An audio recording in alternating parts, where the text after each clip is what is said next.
اعوذ باللہ من الشیطان الرجیم بسم اللہ الرحمن الرحیم ام حسب الذین فی قلوبهم مرض ان لن یخرج اللہ اضغانهم، کیا گمان کر لیا ان لوگوں نے جن کے دلوں میں مرض ہے، بیماری ہے نفاق والی، کہ اللہ نہیں ظاہر کرے گا ان کے کھوٹ کو، ان کے حسد اور کینے کو۔ وَلَوْ نَشَاءُ لَأَرَيْنَاكَهُمْ فَلَعَرَفْتَهُمْ بِسِيمَاهُمْ،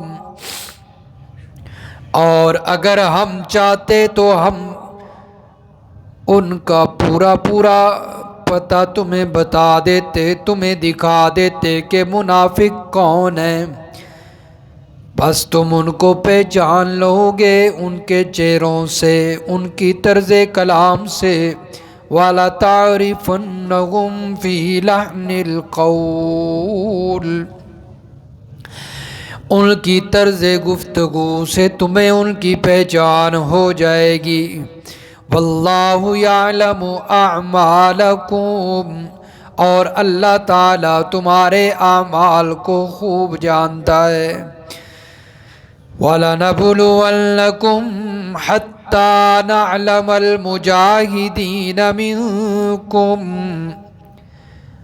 اور ہم تمہیں ضرور آزمائیں گے یہاں تک کہ ہم ظاہر کر دیں کہ تم میں سے کون جہاد کرنے والے ہیں، والصابرین، اور جو ثابت قدم رہنے والے ہیں، صبر کرنے والے ہیں۔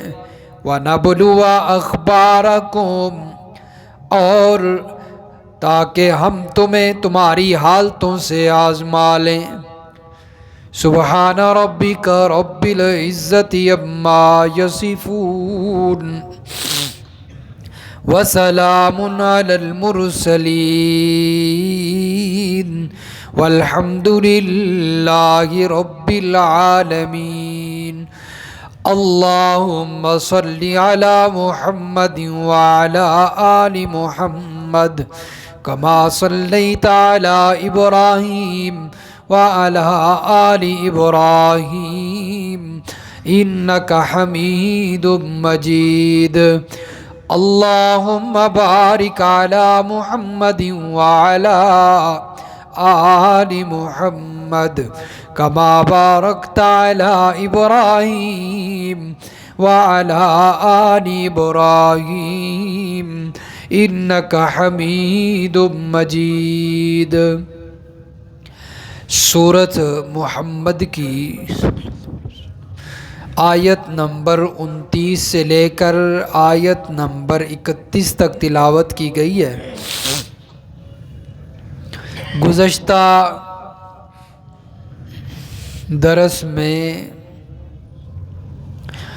اللہ تبارک و تعالی نے منافقین کی حرکات کا ذکر فرمایا ہے اور ان کا کردار اور اسلام کے خلاف ان کا بغض، نفرت۔ اب اللہ تبارک و تعالی نے ان کو زجر فرمایا ہے، ڈانٹا ہے اور انہیں خبردار کیا ہے کہ جن کے دلوں میں نفاق والی بیماری ہے، منافق ہیں، وہ یہ گمان کرتے ہیں کہ اللہ تعالیٰ ان کے کھوٹ کو کبھی ظاہر نہیں کرے گا، اور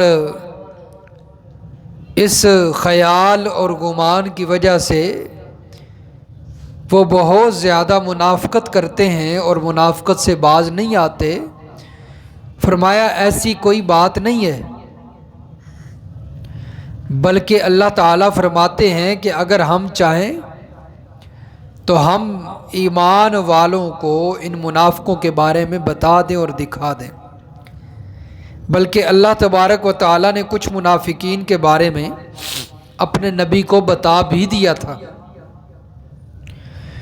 لیکن فرمایا کہ جن کے بارے میں اللہ نے نہیں ظاہر فرمایا ان کے بارے میں بھی اللہ تعالیٰ کو بخوبی پتہ ہے، لیکن اللہ تعالیٰ کچھ مصلحتوں اور حکمتوں کی وجہ سے نہیں بتاتے اور نہیں ظاہر فرماتے۔ ایک مصلحت اور حکمت تو یہ ہے کہ جس کا تذکرہ اللہ تعالیٰ سورۃ الاحزاب کی آیت نمبر 24 میں فرماتے ہیں کہ ہم ان کا نفاق کیوں نہیں ظاہر کرتے،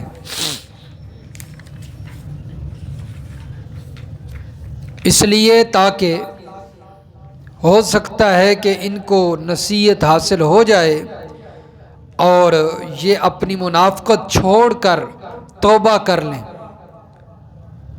صفحہ نمبر 507 سورۃ الاحزاب کی آیت نمبر 24۔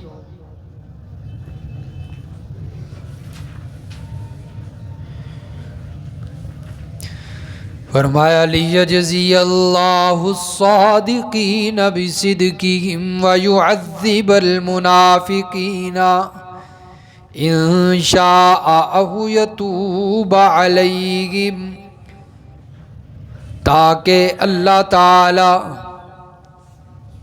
سچے مسلمانوں کو ان کے سچ کی وجہ سے اچھا صلہ اور بدلہ عطا فرمائے، اور منافقوں کو چاہے تو سزا دے، او یتوب علیہم، یا ان کو توبہ کی توفیق دے۔ تو اس لیے فرمایا کہ اللہ تعالیٰ ان کے نفاق کو ظاہر نہیں فرما رہے، اللہ کو سب پتہ ہے۔ ان اللہ کان غفورا رحیما، فرمایا اللہ تعالی بخشنے والا ہے، مہربان ہے، اور فرمایا اس کی بخشش کا تقاضا ہے کہ وہ اپنی بنائے ہوئے انسان کو، اپنے بندے کو جلدی نہیں پکڑتا، اسے مہلت دیتا ہے، اور اگر انسان اس مہلت سے صحیح فائدہ اٹھائے اور اپنی برائی سے توبہ کر لے، اللہ تعالیٰ اسے معاف کر دیتے، اور اگر کوئی انسان اس مہلت سے غلط فائدہ اٹھائے اور وہ اپنی سرکشی میں بڑھتا چلا جائے، فرمایا پھر اللہ تعالیٰ اسے پکڑ لیتے۔ اس لیے اللہ تعالیٰ ان منافقوں کا نفاق ظاہر نہیں فرماتے، ہو سکتا ہے کہ ان کو توبہ کی توفیق مل جائے اور یہ توبہ کر دیں۔ فرمایا کہ وَلَوْ نَشَاءُ لَأَرَيْنَاكَهُمْ، اللہ فرماتے ہیں اگر ہم چاہیں تو ہم تمہیں دکھا دیں، ایسی کوئی بات نہیں ہے کہ ہمیں ان کا پتہ نہیں، فرمایا ہمیں ان کا علم ہے اور ہمیں پتہ ہے کہ کس کے دل میں نفاق ہے، کس کے دل میں کھوٹ ہے، اگر ہم چاہیں تو ہم تمہیں دکھا دیں۔ فَلَا عَرَفْتَهُمْ بِسِيمَاهُمْ، فرمایا پھر تم ان کو ان کے چہروں سے پہچان لیتے، ان کے چہروں سے پتہ چل جاتا کہ یہ بندہ منافق ہے۔ وَلَا تَعْرِفَنَّهُمْ فِي لَحْنِ الْقَوْلِ، اور فرمایا اسی طرح ان کو طرز کلام سے، ان کی گفتگو سے تم ان کو پہچان لیتے، یہ تو بندہ منافق ہے۔ وَاللَّهُ يَعْلَمُ أَعْمَالَكُمْ، اللہ تعالیٰ تمہارے عملوں کو خوب جانتا ہے۔ اور فرمایا جب اللہ تعالیٰ کو اس بات کی خبر ہے، اللہ کو سب پتہ ہے کہ کون مخلص ہے اور کون منافق ہے، تو اللہ تعالیٰ ضرور مخلصین کو ان کے اخلاص پر اجر عطا فرمائیں گے، اور منافقین کو ان کے نفاق پر ضرور اللہ سزا دیں گے، کیونکہ اجر اور سزا اللہ نے دینا ہے۔ فرمایا وَلَنَبْلُوَنَّكُمْ حَتَّى نَعْلَمَ الْمُجَاهِدِينَ، دوسری بات کہ اللہ تبارک و تعالی آزماتے ہیں، اور پھر اس آزمائش کا مقصد یہ ہوتا ہے کہ مخلص اور منافق کی پہچان ہو جائے۔ فرمایا اللہ تعالیٰ کبھی جہاد کا حکم دے کے آزماتے ہیں، کبھی کسی اور چیز کے ذریعے، کبھی بھوک کے ذریعے، کبھی فرمایا تکالیف کے ذریعے آزمائش ہوتی ہے، تو آزمائش کا انداز اور طریقہ اللہ کی طرف سے مختلف ہے۔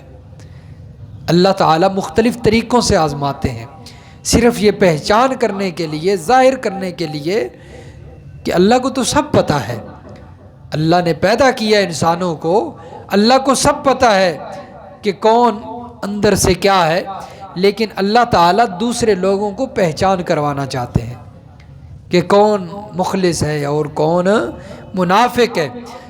اور یہ آزمائش اللہ تعالیٰ نے مختلف مقامات پہ مختلف طریقوں سے ذکر فرمائی ہے، اور ایک مقام پہ اللہ نے فرمایا ہے، یہ دیکھیں جی، سورۃ العنکبوت نکالیں اور اس کی آیت نمبر 3، پارہ نمبر 20،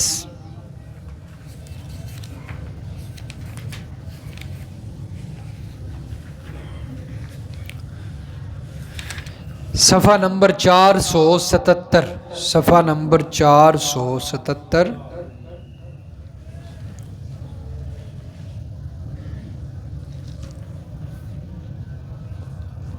اور بالکل سورۃ العنکبوت شروع ہو رہی ہے جی، شروع سے دیکھ کے سورۃ العنکبوت صفحہ 477 پر جی، آخری لائنیں۔ فرمایا الف لام میم احسب الناس ان یترکوا ان یقولوا آمنا وهم لا یفتنون، کیا لوگوں نے گمان کر لیا؟ کب گمان کیا؟ جس وقت مسلمانوں کو کفار کی طرف سے ایذائیں ملتی، تکلیفیں ملتی، اس وقت کہ وہ چھوڑ دیے جائیں گے صرف اس بات پر کہ وہ کہتے ہیں آمنا، ہم ایمان لائے، وَهُمْ لَا يُفْتَنُونَ، اور وہ آزمائے نہیں گئے، صرف اس بات پر کہ ہم ایمان لے آئے وہ چھوڑ دیے جائیں گے اور انہیں جنت میں داخل کر دیا جائے گا۔ فرمایا صرف اتنی بات پہ کہ ہم ایمان لے آئے، بس ایمان لانے کے بعد کوئی آزمائشیں، کوئی تکلیفیں نہیں ان پر آئیں، اور فرمایا اس ایمان صرف زبان سے یہ کہنے پر کہ ہم ایمان قبول کر چکے ہیں وہ جنت میں بھیج دیے جائیں گے۔ وَلَقَدْ فَتَنَّا الَّذِينَ مِن قَبْلِهِمْ فَلَيَعْلَمَنَّ اللَّهُ الَّذِينَ صَدَقُوا، اللہ فرماتے ہیں ہم تو ایسے ہی واقعات سے ان لوگوں کو بھی آزما چکے ہیں جو ان سے پہلے گزرے، ہم انہیں بھی آزما چکے ہیں، ان پر تکلیفیں آ چکی ہیں۔ فَلَيَعْلَمَنَّ اللَّهُ الَّذِينَ صَدَقُوا، وجہ کیا تھی آزمائش کی؟ اللہ فرماتے ہیں اللہ ظاہر کرنا چاہتے ہیں ان لوگوں کو بھی جو ایمان کے دعوے میں سچے ہیں، زبانی ایمان نہیں ہے بلکہ سچے مسلمان ہیں، ان کے اندر بھی ایمان ہے۔ وَلَيَعْلَمَنَّ الْكَاذِبِينَ، اور ان لوگوں کو بھی اللہ ظاہر کرنا چاہتا ہے جو ایمان کے دعوے میں جھوٹے ہیں، منافق ہیں۔ ایمان کے دعوے میں جھوٹا کون ہوتا ہے؟ منافق ہی ہوتا ہے نا۔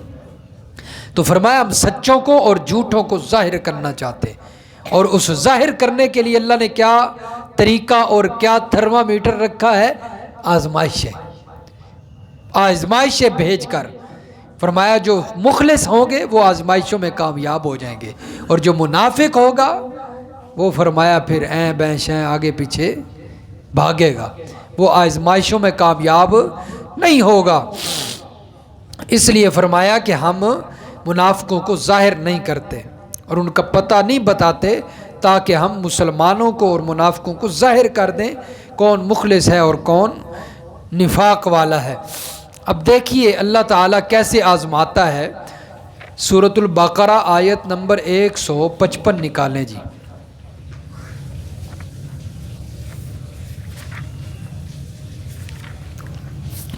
اللہ آزماتا کیسے ہے جی؟ آزمائش کیسی ہوتی ہے اللہ کی طرف سے؟ صفحہ نمبر 30 اور سورۃ البقرہ آیت نمبر 155،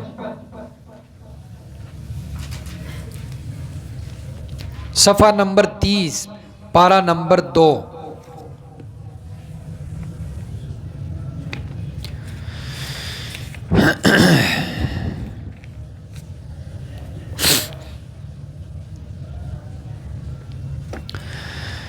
فرمایا وَلَنَبْلُوَنَّكُمْ بِشَيْءٍ مِّنَ الْخَوْفِ وَالْجُوعِ وَنَقْصٍ مِّنَ الْأَمْوَالِ وَالْأَنفُسِ وَالثَّمَرَاتِ، اور ہم تمہیں ضرور آزمائیں گے، تمہارا امتحان لیں گے، بِشَيْءٍ مِّنَ الْخَوْفِ، خوف کے ذریعے، کس کے ذریعے؟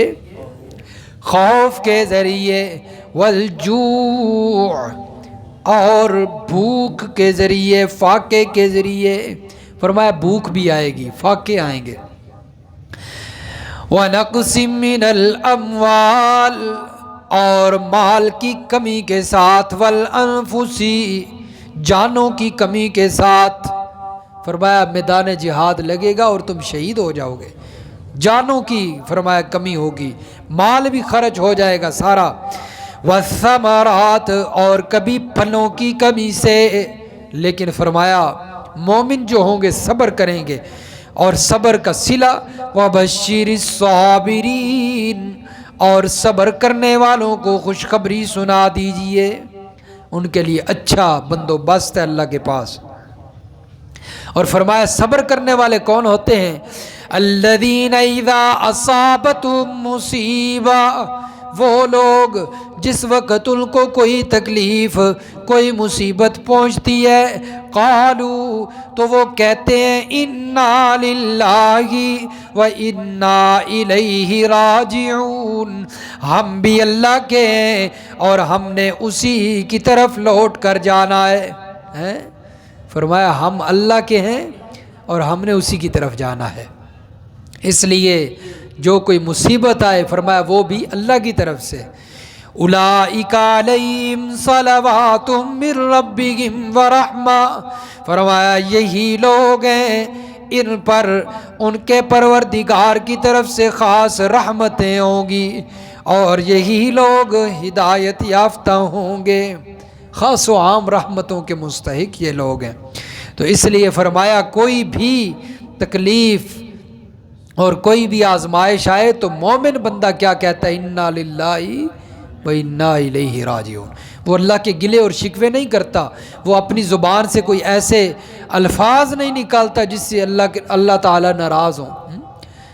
دیکھنے میں آتا ہے کہ کوئی کسی کا نقصان ہو جائے دوسرے سے تو یہ اسے پتہ چلتا ہے جی تیرا وہ فلاں نقصان ہو گیا فلاں کے ہاتھوں، یہ آگے سے گالیاں شروع کر دیتا ہے، فون کیا اور کیا کر دیا شروع، گالیاں نکالنا، تو نے ایسا کر دیا، اور پھر گندی گندی گالیاں اور نازیبا الفاظ۔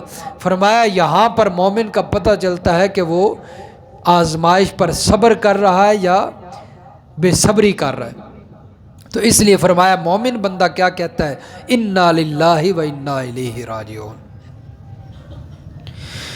تو اس لیے فرمایا یہ طریقہ بھی بتا دیا، آزمائش آئے گی اور آزمائش پر صبر کر کے یہ الفاظ استعمال کرنے ہیں۔ جب انسان یہ کہتا ہے نا انا للہ و انا الیہ راجعون، میں بھی اللہ کا اور میرا جو مال ہے وہ میرا نہیں، وہ بھی اللہ کا ہے، وہ بھی اسی کی ملکیت ہے، تو فرمایا اس سے انسان کو بہت زیادہ حوصلہ ملتا ہے، اس کے دل کو راحت ملتی ہے۔ سورۃ الملک نکالیں جی، سورۃ الملک اور آیت نمبر 2 ہے جی، صفحہ 678، صفحہ نمبر 678 ہے جی۔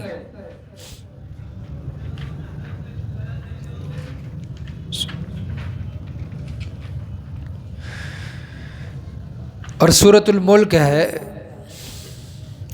دیکھیں جی، تبارک الذی بیدہ الملک وہو علی کل شیء قدیر، برکت والی ہے وہ ذات جس کے قبضہ قدرت میں بادشاہت ہے تمام سلطنتیں، وہو علی کل شیء قدیر، اور وہ ہر چیز پر قدرت رکھنے والا ہے، الذی خلق الموت والحیات، اس نے موت اور زندگی کو پیدا کیا، کیوں؟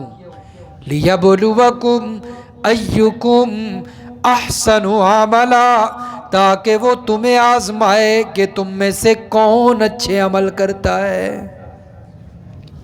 فرمایا اس نے تمہیں اس لیے موت اور زندگی بنا دی اور تمہیں پیدا بھی کیا، اور انسان اس چیز کو بھولا ہوا ہے کہ میں یہاں پر آزمائش کے لیے بھیجا گیا ہوں۔ انسان کو اس چیز کی پرواہ نہیں ہے۔ تو فرمایا اس طرح بھی اللہ آزماتا ہے، موت اور زندگی کو اللہ نے فرمایا پیدا کی بنایا ہے تاکہ وہ انسانوں کو آزمائے۔ اور سورۃ الکہف کے اندر اللہ تعالیٰ شروع میں فرماتے ہیں اِنَّا جَعَلْنَا مَا عَلَى الْأَرْضِ زِینَةً لَهَا لِنَبْلُوَهُمْ أَيُّهُمْ أَحْسَنُ عَمَلًا، فرمایا ہم نے یہ جو زیب و زینت بنائی ہے زمین کے اوپر، یہ سبز و شاداب زمین ہے، یہ دنیا، فرمایا ہم نے یہ اس کی خوبصورتی جو بنائی ہے لِنَبْلُوَهُمْ أَيُّهُمْ أَحْسَنُ عَمَلًا، اس خوبصورتی کو بنانے کا مقصد فرمایا تاکہ ہم آزمائیں کہ انسانوں میں سے کون اچھے عمل کرتا ہے۔ تو یہ اتنی بڑی دنیا، اتنی خوبصورت دنیا اللہ نے آزمائش کے لیے بنا دی ہے۔ تو اس لیے فرمایا کہ اللہ تعالیٰ مختلف طریقوں سے آزماتے ہیں، اللہ تعالیٰ کے آزمانے کا کوئی ایک انداز اور طریقہ نہیں ہے، اللہ ہر طرح سے آزماتے ہیں اس کی۔ اور مقصد کیا ہوتا ہے آزمائش کا؟ تاکہ اللہ تعالیٰ فرماتے ہیں ہم ظاہر کر دیں کہ کون صبر کرنے والے ہیں اور مومنین ہیں اور کون منافقین ہیں، اور ہم فرمایا تمہارے حالات کو بھی آزماتے ہیں، کبھی کسی پر اچھے حالات کر دیے، کبھی کسی کے حالات ماڑے کر دیے، یہ حالات بھی فرمایا جو بدلتے رہتے ہیں، اس کا مقصد بھی آزمائش ہوتی ہے۔ تو انسان اگر اس آزمائش میں کامیاب ہو جائے اللہ تعالیٰ کی طرف سے اجر عظیم ہے، اور فرمایا اگر انسان ناکام ہو جائے پھر اللہ کی طرف سے سزا ہوتی ہے۔ اللہ سمجھ نصیب فرمایا، عمل کی توفیق۔